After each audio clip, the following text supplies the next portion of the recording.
குருகுல வாசம் சிறப்புடன் முடிந்ததும் மணிகண்டன் அரண்மனையிலிருந்து வந்திருந்த குருதட்சணை மற்றும் பரிசு பொருட்களை குருவிற்கு காணிக்கையாக செலுத்தி வணங்கினார். குருவே, தாங்கள் திருவருளால் நான் நிறைந்த கல்வியையும் சகலவிதமான கலைகளையும் கற்றுக்கொண்டேன். இந்த பரிசு பொருட்களை தவிர குருதட்சணையாக வேறு ஏதாவது வேண்டுமென்றால் கேளுங்கள். மணிகண்டா, எனக்கு தாங்கள் கொடுத்த இந்த பரிசு பொருட்களுக்கு நன்றி. ஆனால் இவைகளின் மீது எனக்கு பற்றில்லை. என் மனதை ஆறாத துயரம் ஒன்று வாட்டுகிறது. அதை தாங்கள் தான் போக்க வேண்டும். குருவே, தங்கள் மனதை ஆட்கொண்டிருக்கும் துயரம் என்ன என்பதை நான் அறிவேன். அந்த துயர் துடைக்கும் சரியான தருணமும் இதுவே. பிறவியிலேயே வாய்ப்பேச முடியாத தங்களுடைய மகனை என் முன்னே அழைத்து வாருங்கள். நான் சொல்லாமலேயே என் மனக்குறையை அறிந்து கொண்டாரே. இதுதான் கடவுளின் சித்தமோ?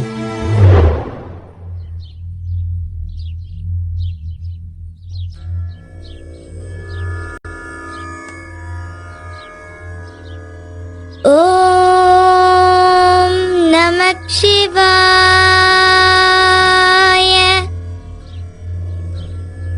ஓம் நமோ நாராயணாய.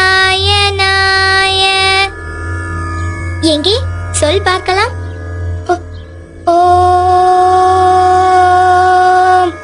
நம சிவாய.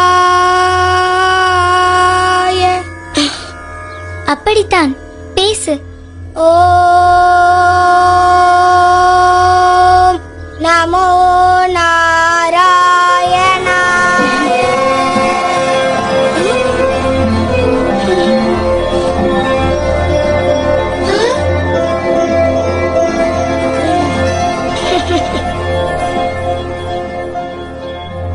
செயற்கரிய இந்த அற்புத செயலை நிகழ்த்திய நீங்கள் சாதாரண மணிகண்டன் அல்ல. நீங்கள் யார்?